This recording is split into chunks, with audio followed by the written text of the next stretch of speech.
after 9/11, this Islamophobia kept growing. And the reason was, I'm sorry to say, that the Muslim countries, did not do anything to check this wrong narrative. How can any religion have anything to do with terrorism? How was Islam equated with terrorism? And once that happens, how is the man in the street in Western countries, how is he supposed to differentiate between a moderate Muslim and a radical Muslim? How can he differentiate? Hence, this man walks into a mosque and shoots everyone he could.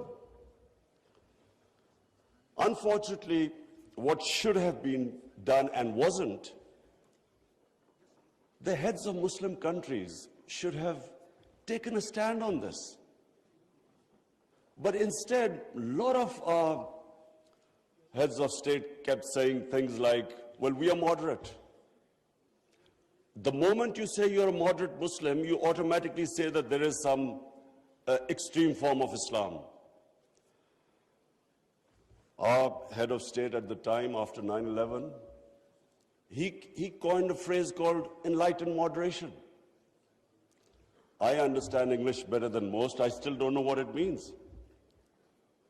Enlightened moderation was a term to appease those who were relating terrorism to Islam. And unfortunately, as a result, there was this perception that there are different types of Islam. There's some radical Islam, there's some moderate, there's some liberal Islam. There is only one Islam, Islam of our Prophet Muhammad sallallahu alaihi wasallam. There is no other Islam. In human communities, in every human community, you have your moderates, you have your liberals, you have your conservatives, you have your fanatics. Every human community has that. The man who walked into the mosque in New Zealand clearly was not a normal person. So, but why no other human community was branded with their religion? 1.5 billion people branded by these terms. And there always should be self-criticism, because that's how you improve. Unless you analyze your mistakes, you can't improve yourself. So that was the biggest mistake we made. We did not challenge this narrative. And guess who suffered? Muslims living in Western countries. They kept suffering, because any incident would happen, any terrorist incident by a Muslim immediately meant that every Muslim became branded.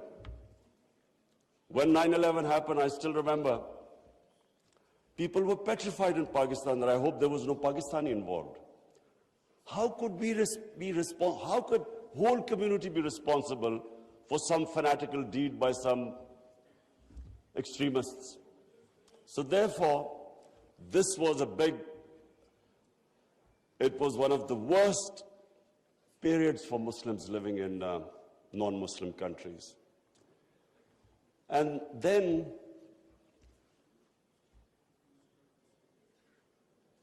in 1989, there was a book called Satanic Verses, written by a Muslim who knew, because he came from a Muslim family, he knew the reaction in the Muslim world, amongst the Muslims, if he insulted or mocked or ridiculed our Holy Prophet, peace be upon him.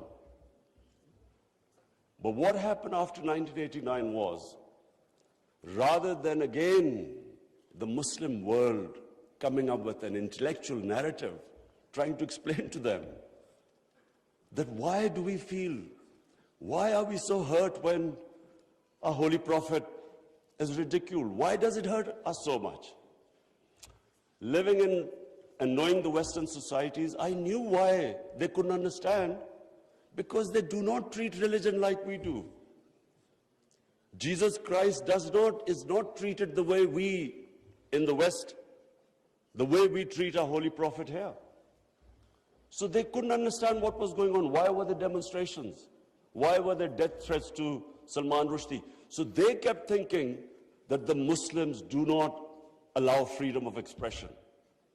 So Muslim world is intolerant. It doesn't allow freedom of expression. They were able to vilify our religion. And yet there was no coherent response from the Muslim world. And therefore, we kept into the cycle. Every few years, there would be some cartoons, insulting cartoons against our Prophet. Every few years, there would be something insulting him. We would respond. There would be some act of extremists. They would not respond. So this Islamophobia, the cycle, kept getting worse. And poor Muslims living in Western societies kept suffering. So that's why I'm really pleased that for the first time it has been acknowledged that Islamophobia is a reality and something needs to be done about it. And from now onwards, we hope that we will be able to put forward a narrative that why it hurts us so much. In the history of mankind, there was never a more just and humane state. Unfortunately, our children don't know about it. Even we in Muslim countries don't know that the modern state our Prophet created. Forget about Western countries or non-Muslims. How would they know about it when we ourselves don't understand that he created a state which laid the foundation of one of the greatest civilizations in human history for the next few hundred years. And that foundation was laid in the state of Medina. So what was that foundation? This is again what most people don't understand. And I'm glad that Foreign Minister Wang Yi is here, because I want people to understand what was it that caused this great revolution, one of the greatest revolutions of all times. The state of Medina was one of the greatest revolutions. What was it? Number one, our Prophet was given the title in our holy book, the Quran, as Rahmatul lil Alameen, mercy for mankind, not mercy for Muslims. He came as a mercy for mankind. He came to unite mankind, not divide mankind.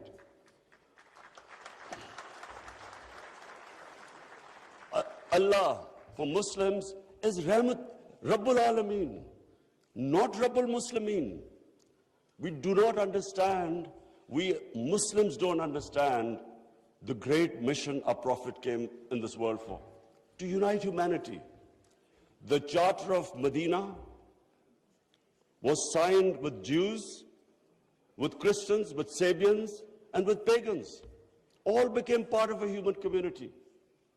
We don't even realize that in 10 years which the Prophet came to Medina and then he left this world, people think that it was, through conquests and through the sword. Hardly anyone knows that in these 10 years, there were only about 1,200 people who were killed in battles. In these 10 years, 1,200 people died and Islam spread all over Arabia. So it was a revolution of ideas. He created a new system. So the state of Medina, he created the best rule of law. The basis of a civilized society is rule of law. His saying that even if my daughter commits a crime, she will be punished. No one is above law. His saying that many nations before you have been destroyed, where the powerful crooks were exempted, were given immunity, and poor crooks were put into jail. If you look at the world right now, Excellencies, I can tell you, just look at all the poor countries. Look at the countries which have poverty. There will be one thing in common. They cannot catch the white-collar criminals. They only end up putting petty criminals in jail. This is the biggest problem which our Prophet, peace be upon him predicted almost 1500 years ago. The developing world is poor not because they lack resources, because they cannot put the powerful criminals in jail. There's a fact-type panel report by Secretary General of the United Nations. According to this report, and this will shock all of you, that every year, $1.6 trillion leave the poor countries and end up in tax havens and in the developed world. $1.6 trillion according to the fact-type panel report of the UN Secretary General. Just imagine what is going on. Poor countries are being robbed simply because we cannot put the powerful criminals in jail. We cannot bring them under the rule of law. This is what our prophet predicted. And this was the state of Medina, where he set up this system of rule of law, no one above. And two of the first four Khalifas, two of the first four heads of state of Medina ended up in court of law. And one of the most revered and respected figures of Islam, who was the fourth Khalifa, he loses a case against a Jewish citizen because the judge refused to accept the testimony of his son. This was the justice system there, which laid the foundation of this great civilization. So what does it show? Number one,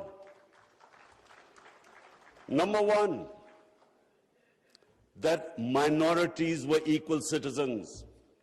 They were equal citizens in front of law. There was no discrimination.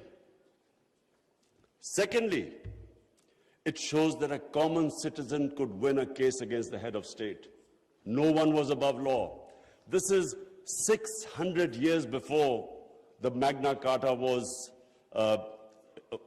signed in England, which was the beginning of the democratic struggle of Britain.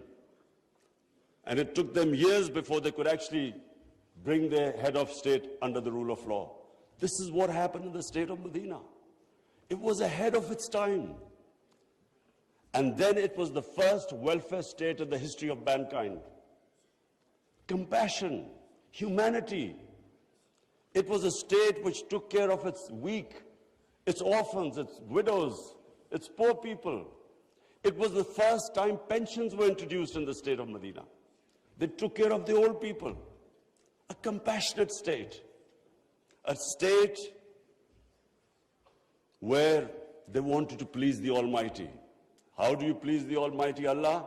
By looking after His human beings, especially the weak. This is what happened in the state of Medina.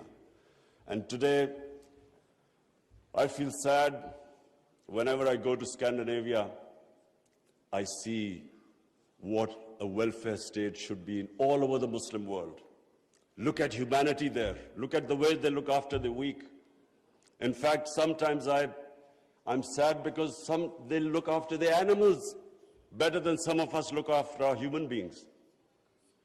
And remember, He's Rahmatul Alameen, so whoever listened to His message, whichever human community will prosper.